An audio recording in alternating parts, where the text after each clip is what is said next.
Que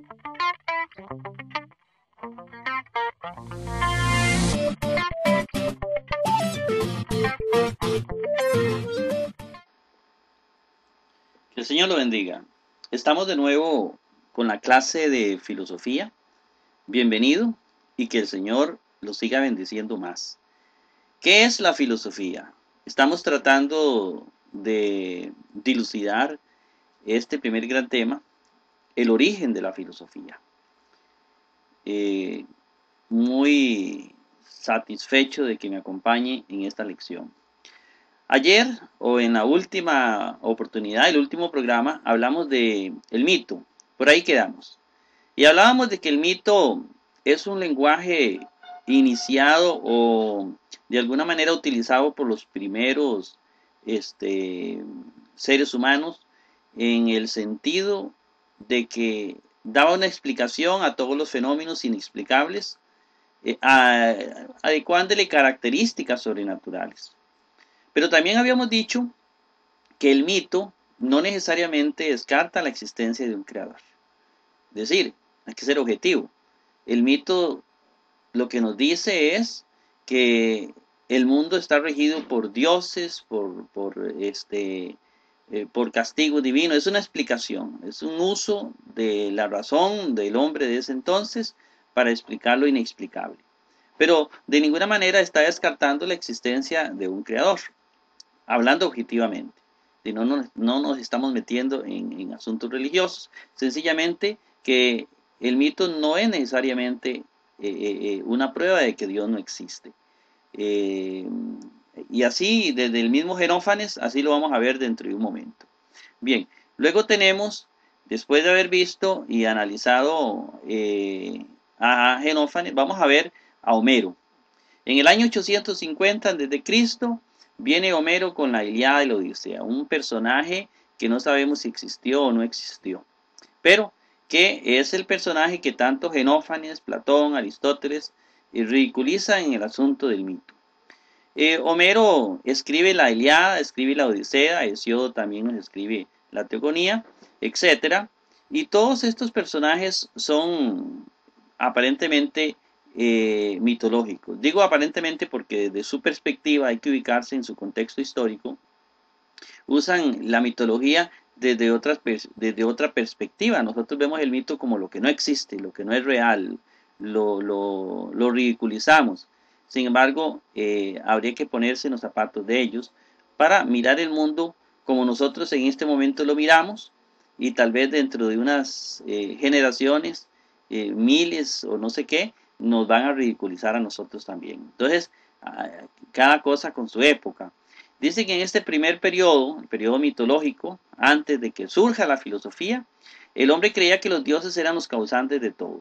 De hecho, se imaginaban a los dioses peleando entre las nubes, escondidos detrás de ellas, lanzando fuertes rayos al ser humano, desencadenando fuertes huracanes, temblores, tormentas, enfermedades, etc. De ahí tenemos incluso historias donde se lanzaba a la mujer más bella en un volcán para calmar al dios volcán en algunas tribus indígenas. Es decir, se miraba a los dioses causantes de todo lo negativo. Aunque parezca extraño, y aquí viene esta salvedad, es la primera forma que utiliza el hombre para razonar. Razona que todo tiene una causa. Dice que las cosas no ocurren por ocurrir, sino que ocurren porque hay alguien que las está ocasionando, y eso es su hipótesis, como lo dijimos la vez pasada, que son los dioses. Habla de Jenófanes, Platón, Aristóteles, exaltan la razón y hicieron fuertes críticas al periodo mitológico. Lo vamos a ver aquí. Verdades en el mito. Y aquí tenemos a Jenófanes de Colofón, 570 al 470 a.C. El mito no es mirado hoy con la misma versión con que la juzgaban los ilustrados. Veamos una forma diferente de mirar el mito. Desde hace más de medio siglo, los estudiosos occidentales sitúan el estudio del mito en una perspectiva que contrastaba sensiblemente con la de, pongamos por caso, el siglo XIX. En vez de tratar como sus predecesores el mito en la acepción usual del término, es decir, en cuanto a fábula, invención, ficción, le han aceptado tal como le comprendían las sociedades arcaicas en las que el mito designa, por el contrario, una historia verdadera. Lo que es más, una historia de inapreciable valor, porque es sagrada, ejemplar, significativa. Este nuevo valor, acordado al vocablo mito, se utiliza hoy, por tanto, en el sentido de ficción o de ilusión, como en el sentido de tradición sagrada, revelación primordial, modelo ejemplar. Es de todos conocidos que a partir de Jenófanes, lo tenemos acá, fue el primero en criticar las expresiones mitológicas de la divinidad utilizadas por Homero y Hesíodo. Los griegos fueron vaciando progresivamente el mito de todo valor religioso o metafísico. Opuesto a logos, como más tarde a historia, mitos terminó por significar todo lo que no puede existir en la realidad. Esto es tomado del libro Cultura y Sociedad de América Latina, la primera unidad, la estructura de los mitos. Un libro que también es utilizado o era utilizado en la Universidad Nacional. Me parece un interesante aporte, dado que el mito comienza en nuestros tiempos a verse de una manera diferente. Podemos decir que detrás del mito hay verdades. Es decir, podemos decir que el caballo de Troya pudo haber existido y que ellos tejieron alrededor de eso una historia de lo que ellos interpretaban que ocurría.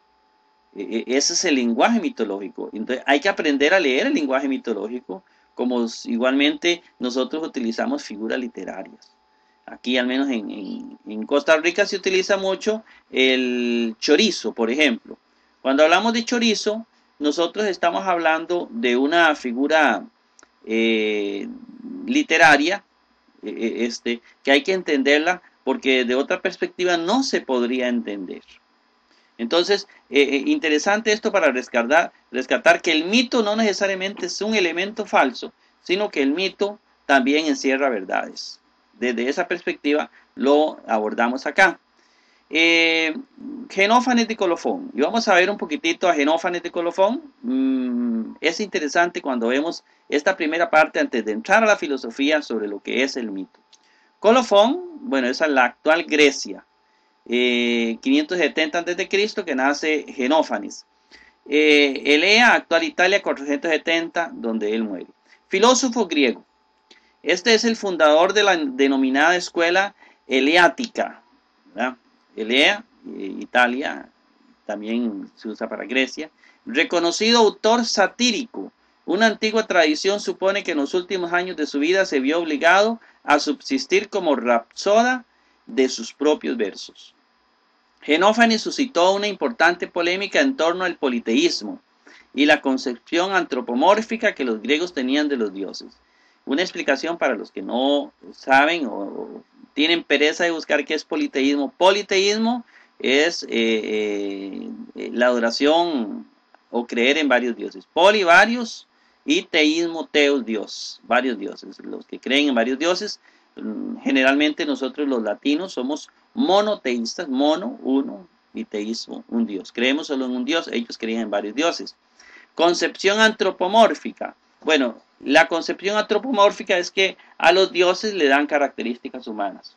Cuando vemos a un Zeus, por ejemplo, que actúa como humano, que incluso le dan figura humana, un cuerpo humano, que tiene ojos, que puede escuchar, que puede caminar, eso es antropomorfismo, porque los dioses no pueden tener esas cosas.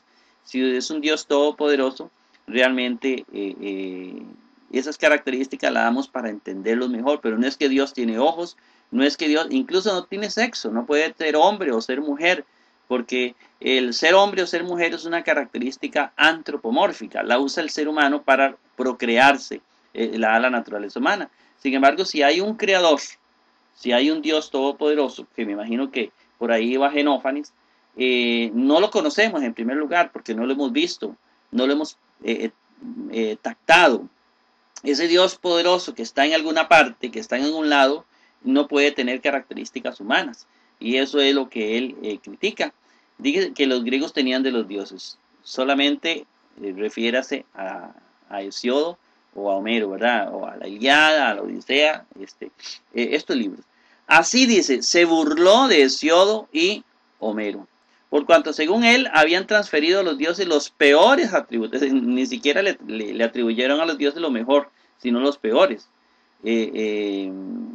Lo vemos en Zeus, que roba mujeres, que viola mujeres incluso, los peores atributos de los hombres. Propuso sustituir esta concepción tradicional, propuso sustituir desde el año 570, propuso sustituir esta concepción tradicional por la idea de un Dios único, y ve aquí ideas que vamos a ver después en Parménides, con lo que es el ser, de un Dios único, indivisible, de naturaleza radicalmente distinta a la humana.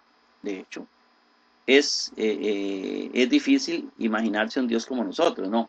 Dice, su Dios es todo ojo, todo oído, todo conocimiento, todo logos, es decir, todo razón, no creado, es inmortal, despojando sus ideas de carácter religioso con que fueron presentadas.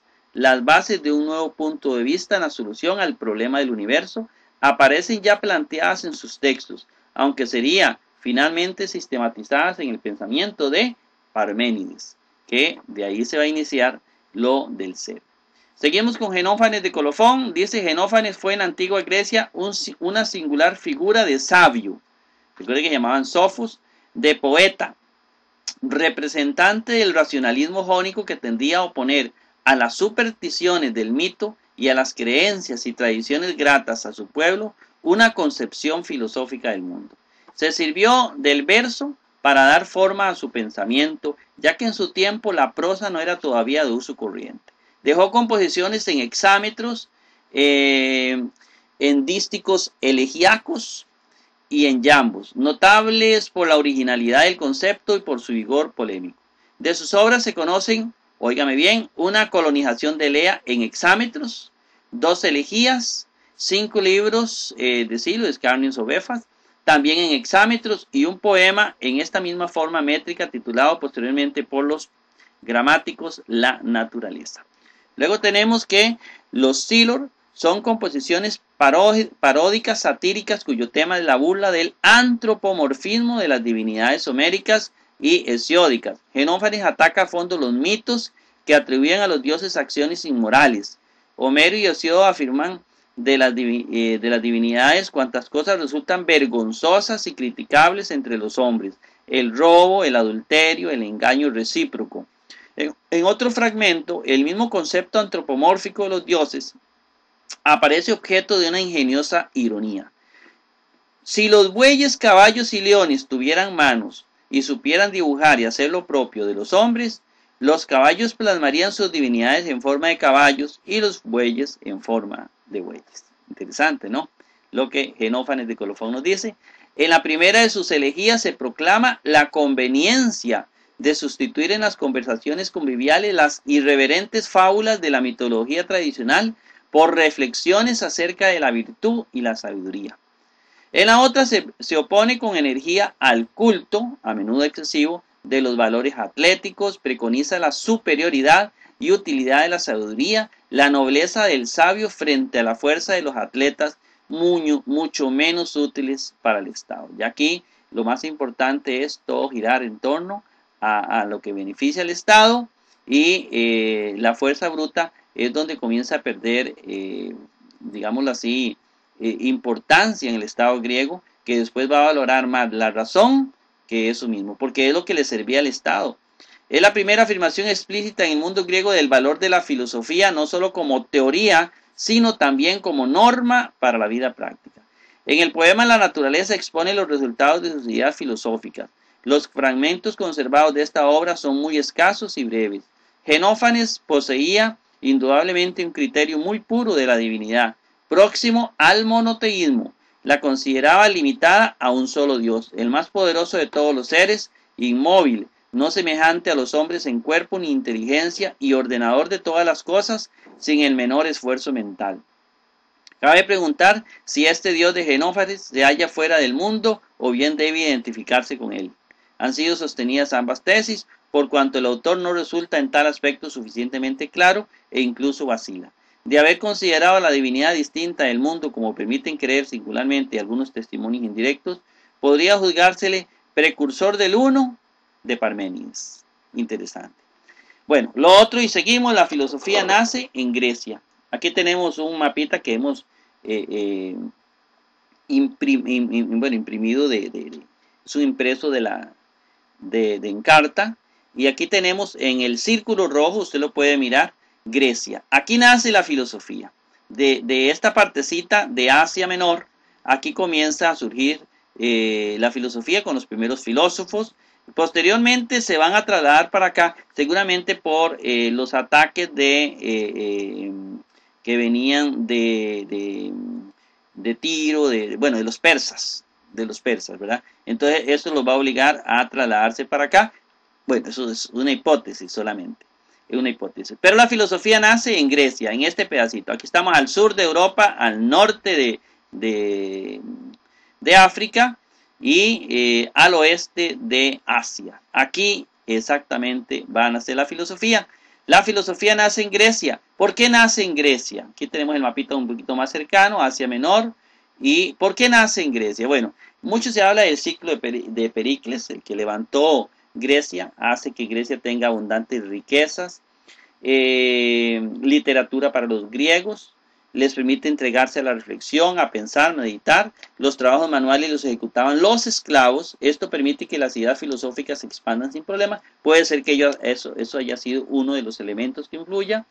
Indudablemente Homero, con la Ilíada y la Odisea, la literatura, un elemento relevante para hacer que un pueblo se levante. En este momento la mejor educación del mundo dicen que está en Finlandia, está entre las mejores del mundo, y una característica es la lectura. Hay más libros que en cualquier parte del planeta, yo creo. Luego tenemos las polis griegas con su sistema democrático, influyen que se geste, se desarrolle el pensamiento filosófico y, por supuesto, son puertos. Si usted mira aquí el mapita al norte, son puertos donde llegaban todas las ideas, donde confluían no solo el comercio, sino gran cantidad de ideas que venían de todo el planeta. Entonces se desarrolla ampliamente esta forma de pensamiento. Por eso creemos que pudo haber sido ahí la influencia del nacimiento de la filosofía en esos elementos mencionados. Aquí tenemos, vean ustedes la cantidad de filósofos. Tenemos los presocráticos en amarillo, estos Pitágoras, Heráclito, Tales, Anaximandro, Anaxímenes, y vean ustedes que inicia mucho por este lado, ¿verdad? Los presocráticos. Lógico que va a surgir en otros lados, pero aquí, sobre todo los más antiguos, como Tales, Anaximandro, Anaxímenes, van a surgir acá. Posteriormente viene la época clásica, la partecita roja, con Platón, Sócrates, ¿verdad? Con Aristóteles, pero se traslada acá aparentemente bueno, es una hipótesis que hay, por las invasiones de los persas, que ya todos conocemos las historias. El primer filósofo del que tenemos noticia, Tales de Mileto. El primer filósofo se llamó Tales de Mileto, lo tenemos acá. Aristóteles, que va a ser un discípulo de Platón, afirma que el primer filósofo fue Tales de Mileto, quien al comenzar a buscar el primer principio, se encontró con el agua.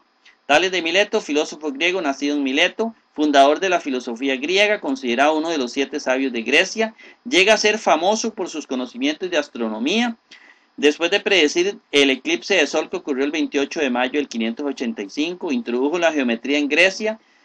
Según Tales, el principio original de todas las cosas es el agua, de la que todo procede, a la que todo vuelve otra vez.